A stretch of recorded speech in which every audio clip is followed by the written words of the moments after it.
this time now, it seems a perfect opportunity to invite our keynote speaker front and centre. Krish, the stage is all yours. Thank you.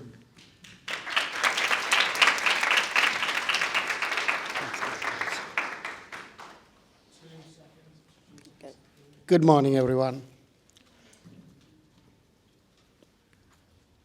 While slide is loading, it's just a great opportunity. So nice to see so many of you on the World Delirium Awareness Day. I think even though this was 8 years ago, the awareness is still lacking. So that's why we are here. We keep talking about it.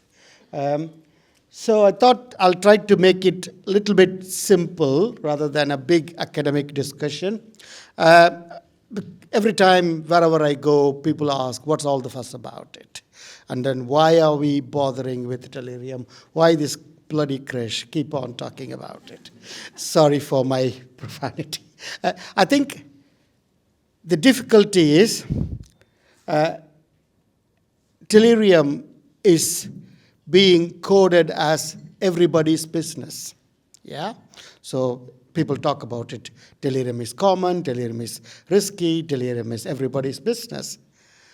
The risk we have now got is because it's everybody's business, somebody's thinking it's somebody else's business, it's not my business. That's why I started the hashtag, I can prevent delirium. It needs to be everyone individually doing something about delirium rather than somebody else thinking it's, my manager will do about it, my consultant will deal with it. So as I go through my slides, I'm just going to just point out some key takeaways, and that's me with my inflatable brain. So just for your information, you can't inflate my brain, please. When I asked for this brain to be funded, again, 7-8 years ago, I was in a big boardroom, and then people laughed at me. What are you talking about? You want a bouncy castle? But this brain has traveled all over the Northeast and to the schools, to the career fairs, to hospitals, and again, another way of raising awareness, which I was doing. So what I'm going to do today, within the half an hour, why we need to know about delirium, mainly not only to educate, but also for you to take those information to share with your colleagues and friends and family.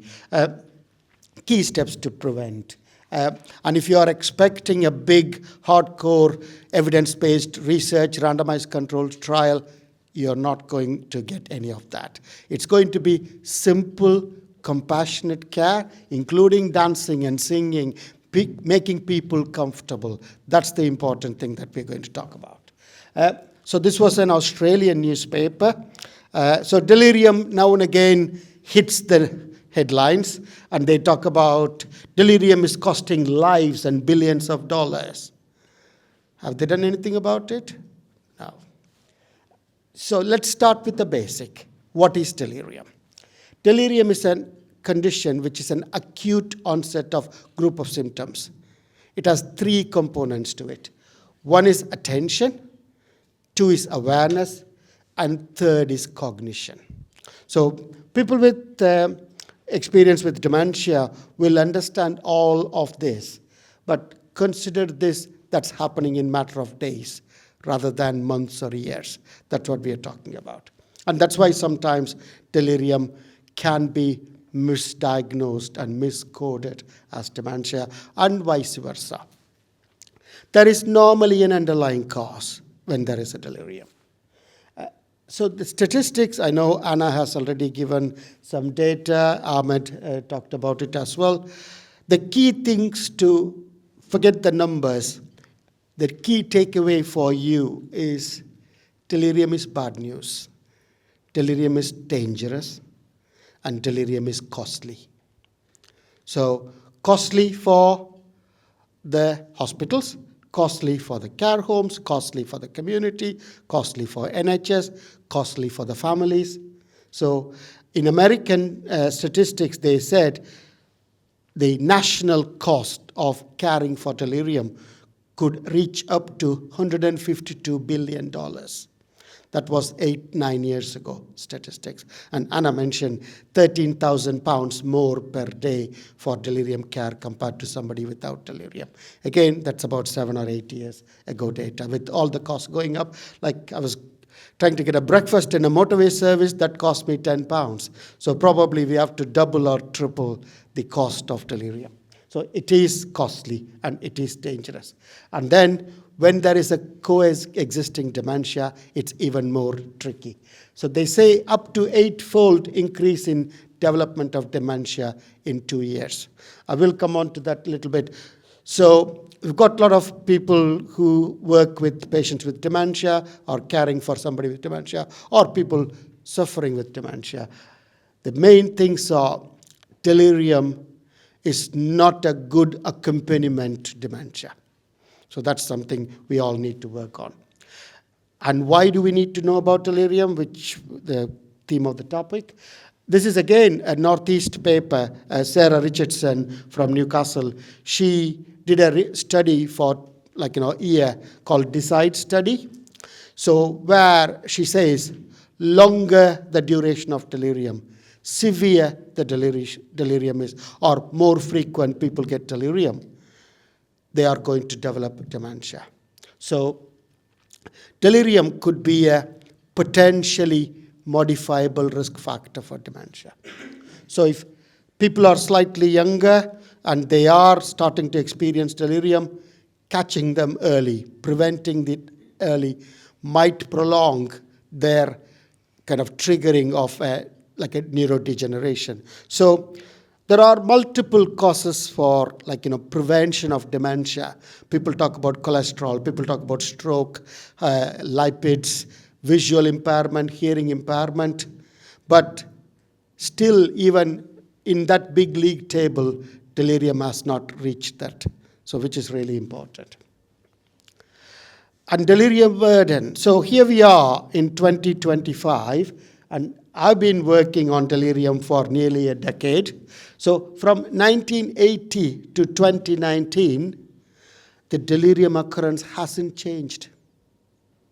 Yeah, for 40 years, still about a quarter of them, like 23%, are developing delirium, which indicate there's a major public health problem, isn't it? There's a problem. Could we accept prostate cancer occurrence hasn't changed for 40 years? I have no disrespect to, I'm not going against prostate cancer.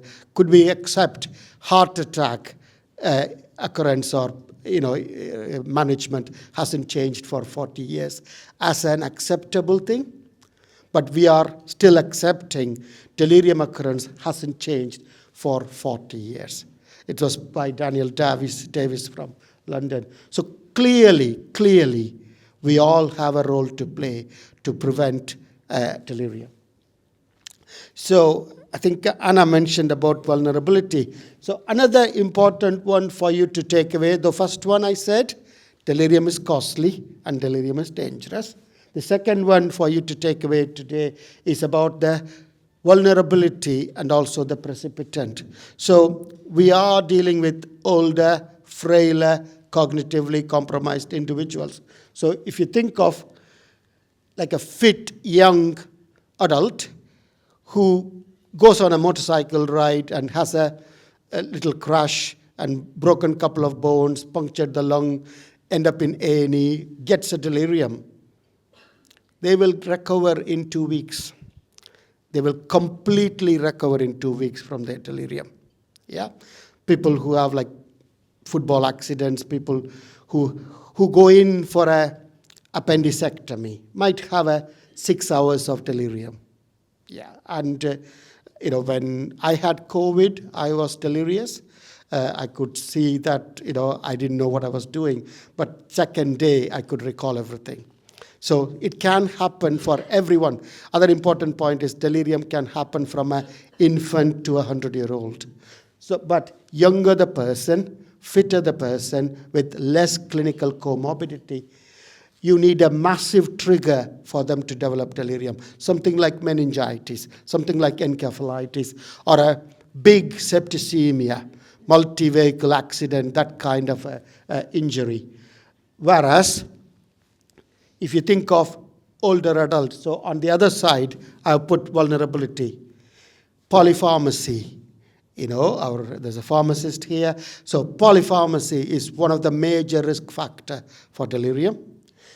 And most of our older adults, if you can go back to your workplace, you will know, I can bet they will be on minimum 5 medication. Anybody over 5 medication, that's polypharmacy. So I was very pleased last week to see a patient who only had some Boots bought vitamins on his medication list. He was 89. That's a rarity nowadays. Very, very rare. And he was so resistant of me prescribing a dementia medication. So he said, I've not taken any medication in the last 20 years. Who are you to prescribe me some medication? That's a very, very rare occurrence. So polypharmacy, sensory impairment. We see older adults with hearing impairment and visual impairment, some corrected, some not corrected. Multimorbidity, they will have at least 4 or 5 co-occurring medical conditions like diabetes, hypertension, high cholesterol, and so on and so forth. And then you add dementia on top of it. Then the injury has to be very tiny, negligible for them to develop delirium. That's the difference.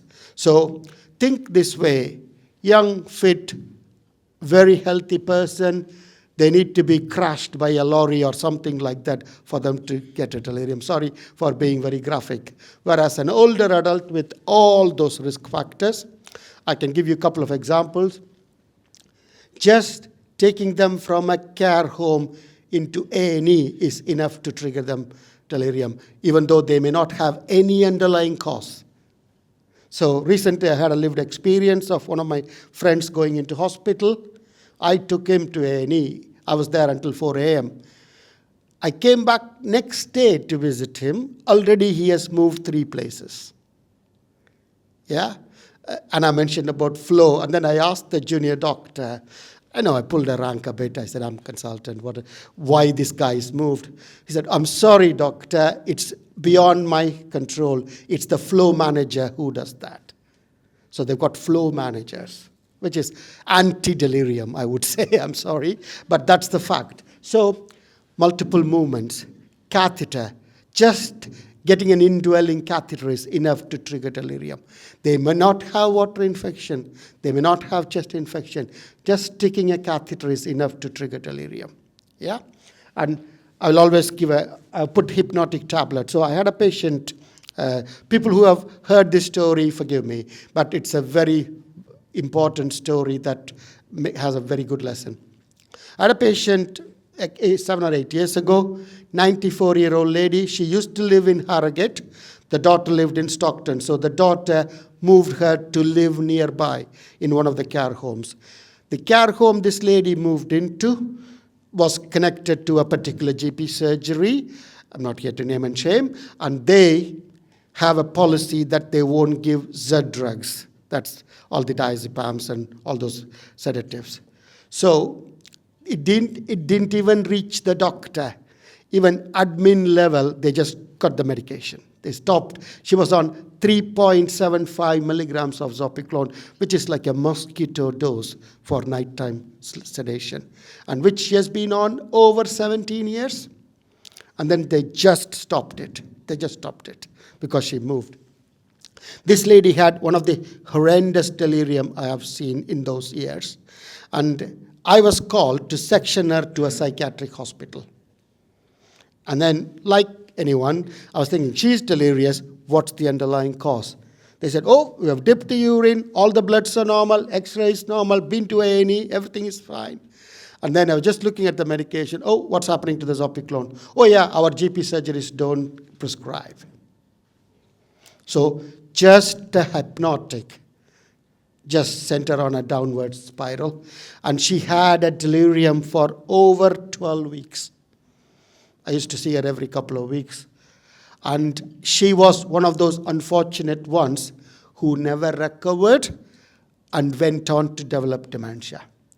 I'm not saying that 94-year-old, she would have never had dementia at some point, but delirium completely brought forward the dementia. That's what we talk about prevention. Yeah. So already Anna has covered these things. Diagnosis. The diagnosis is clinical. Anna mentioned 480. It's really, really a good tool. You don't need any training for that. If you go to 480.com, you can get the actual tool. And they have even added a calculator now, which was just in the last 2 days. So if you put the 480.com and then you put those symptoms in and ask them to compute, the website itself will add and give you the score and give you a kind of a little information on what does that score mean. It's a very good diagnostic tool, screening tool. But let's not forget, we have the most important tool within all of us, talking and listening.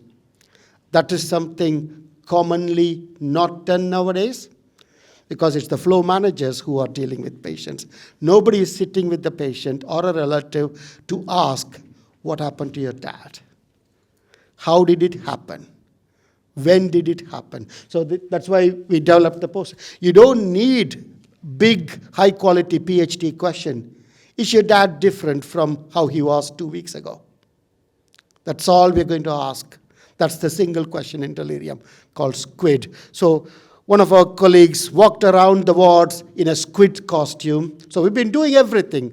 Good thing, funny things, inflatable brain. Still, we are not getting through to people.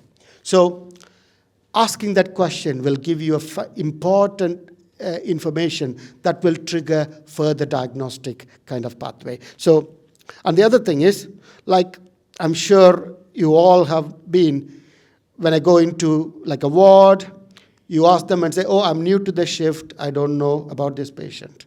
Or sometimes when you go into a care home, they'll say, yeah, I've just come back from my holiday. I'll ask my senior. Senior will say, oh, I wasn't there for the past 2 days. Let's ask. So we go around, but I don't stop. I just go and ask.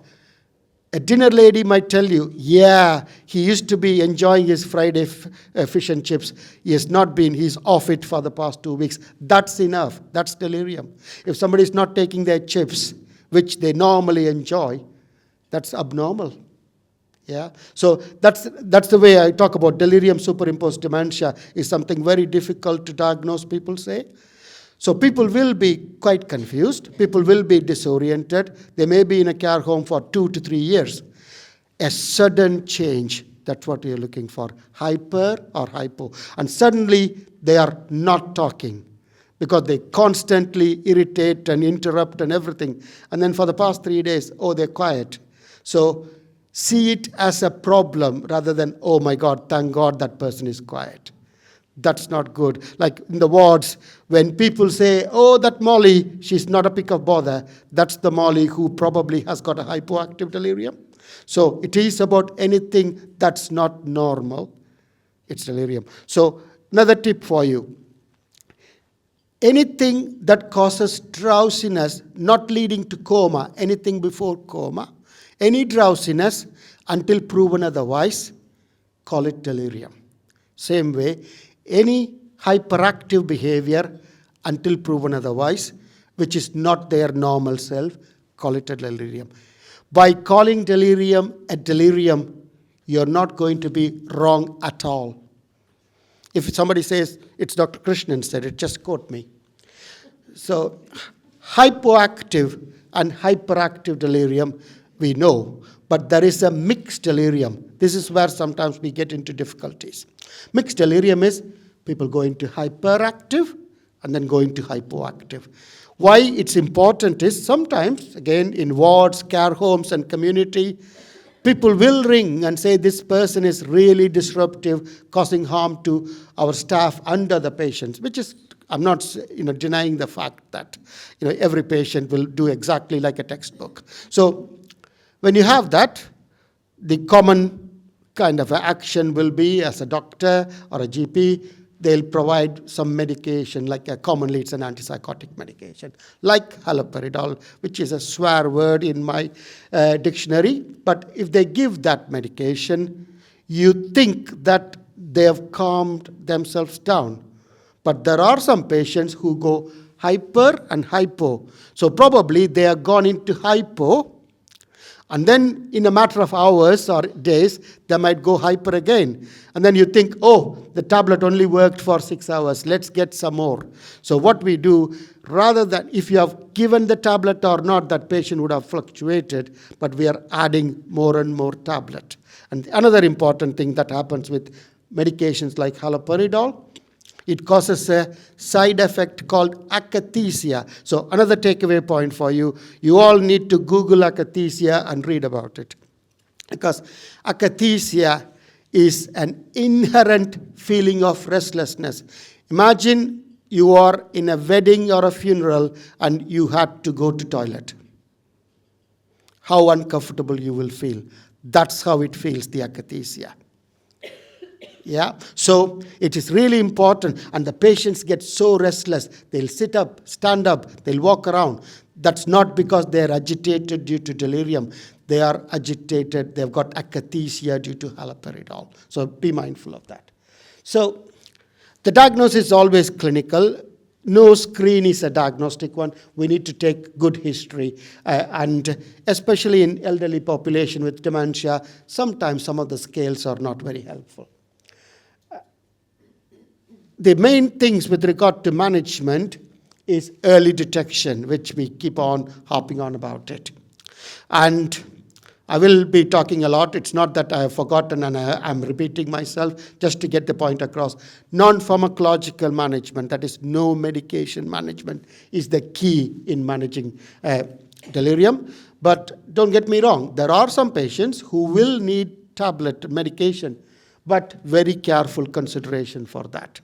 And education, education, education. Educate the patients, educate the families, educate relatives, educate care home staff, educate non-clinical staff, dinner ladies, cleaners, everyone need to be educated, porters, and then prevent and reduce. So with regard to non-pharmacological, good lighting. Again, Anna already mentioned all the negatives of hospital. Patient is agitated, let's put him somewhere calm, quietly in a dark room. Not good for delirium. Let's get him for an X-ray or a scan. Again, in a dark, kind of a isolated area. Not good for delirium. And then, hearing aid commonly gets missed in hospitals. And batteries usually doesn't work. And if at all, any resources that could be, all the hospitals, all the care homes should have lots of spare batteries, spare hearing aids, and spare reading glasses. It's a simple, like a low-tech delirium treatment that can be done very easily. So I was in a ward 4 or 5 years ago. They rang me and said, can you section this lady? She's visually hallucinating, disrupting everyone. So I walked in there. That lady had a glass, semi-rimless glass, but one glass was missing. There was only a wire. And no wonder she was hallucinating visually, because she can't see properly. She was getting double vision. So it took me only about 30 seconds to ring the care home. They had a spare glass for her, and they brought it back to the hospital. So again, hearing aid, normally the battery is down, or they kept the volume down. So good nutrition and hydration. You will see in hospital trolleys or in some care homes sometimes, there will be water, squash, coffee, biscuit, cheese, all lined up over a course of the day. That's because they have done their duty of providing the food or drink. But nobody had the attempt to actually feed them or get them to drink, which is a common thing. Even if it's a half glass of water, just sit with them, and giving them that drink will reduce, again, delirium. So, and then consistency, again, can't happen in hospitals. Same person talking, I'm so-and-so, giving them introduction. Because now hospitals have kind of a rainbow-colored uniforms. You got purple, blue, green. People come in various colors of uniform. You don't know who is who. Yeah, so explaining to them who they are and what they are going to do for them. And then early mobilization is really important. Allowing people to rest in bed is the bad news for delirium. Get them out, get them move on. So coming back to pharmacological interventions. So the other takeaway point for today, haloperidol is not a treatment for delirium. Please take that. It's a treatment for agitation. It's a rapid tranquilizer. So it will tranquilize any animal. Yeah? So always think that way.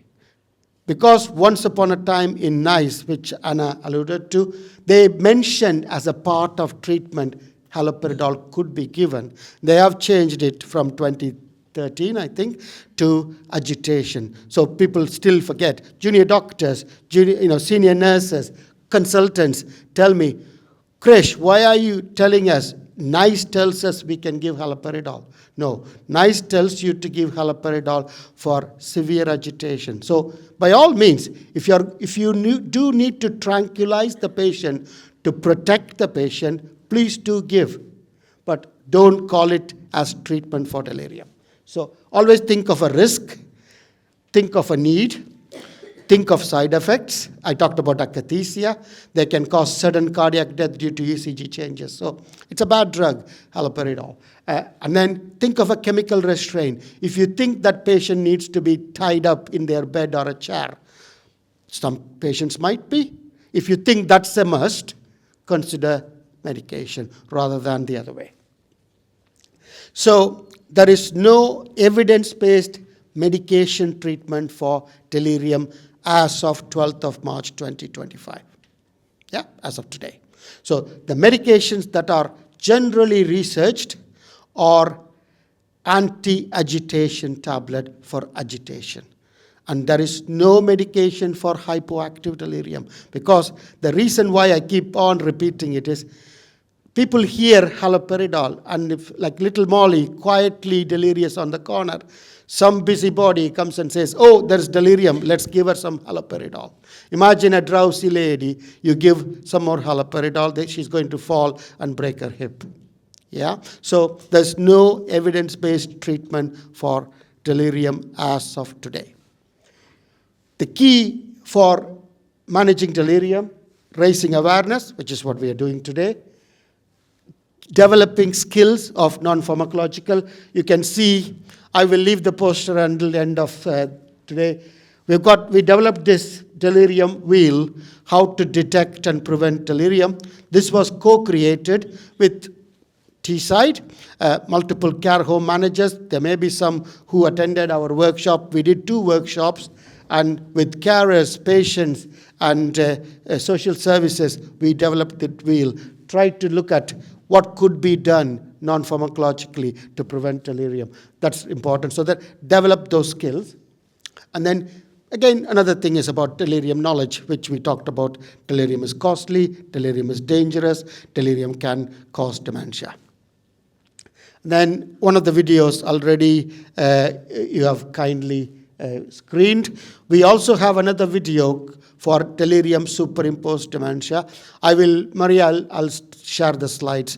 You can share it to the delegates. So you can watch that as well. So it has not reached 180,000. It's only got 36,000. So hopefully by the end of this week, I'm hoping it will reach 50K. We launched a delirium wheel app. This can be used for care homes. Currently, I'm battling with funding. We developed the app. It's on App Store and in Play Store. It's the same non-pharmacological method. It's on like an app. But to upkeep the app, it was originally funded by NHS England, and they are not willing to fund me anymore. So I'm looking for some funders at some point. So having said that, I've been just quite surprised, and amazed what has happened over the last 10 years. So that's me in 2015 in Northeast Hospital, just doing some couple of A4 sheets, going around, pinning it on the ward, asking them to think delirium.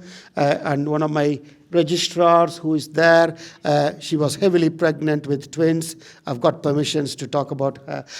And she will waddle around the wards and just, make them feel bad, and then she will make them come to a class to talk about delirium. So she managed to, within a couple of weeks, she managed to train over 200 staff on delirium. So it looks like StatMand or any of those things don't help. A pregnant lady with a basket of cakes and biscuits really did the trick. So Eleni did a fantastic job, and she's now one of our consultants and a great delirium champion, and she has done a delirium pathway for us in our trust. And we have developed a poster, we had videos, we had World Delirium Awareness Day campaign every year, and last week we had a conference as well in Northumbria. So it has been a long journey, but I have to say that we should be very proud that in 2014, 2015, people don't even talk about delirium. And again, don't forget, we are also, most of us are people with lived experience. We have friend, family, neighbors, somebody developing some kind of things. So I've had more messages on my Facebook asking, can I share your video, rather than in my official email. So people, every family member will say, Krish, can I use this video to show my uncle that his wife has got delirium? So it is really important sharing that information. And I am thankful that the Teesside area gave me the opportunity to develop all these resources and to finish my 10 years journey that I am in a Teesside Dementia Action Team. So the key take-home messages: delirium can be prevented, risk can be reduced. Try non-pharmacological approach before considering medication. Delirium is a risk factor for dementia, But also, do not forget, delirium superimposed dementia. So there are patients with delirium who already have dementia, but delirium can trigger dementia as well. So there's a paper coming up on 29th of April from National Institute of Health Research, NIHR, which they talk about delirium matters. They're probably going to talk about how we are forgetting delirium as an important risk factor for dementia. Even though I talked about delirium is everybody's business, but take delirium as your business and try to do something about it. And most of all, you are all in a caring role, caring profession. Be kind to yourself, because we need to be kind to ourselves to be kind to everybody. And just a bit of a challenge for you. I'm delirium ready. Are you? Thank you.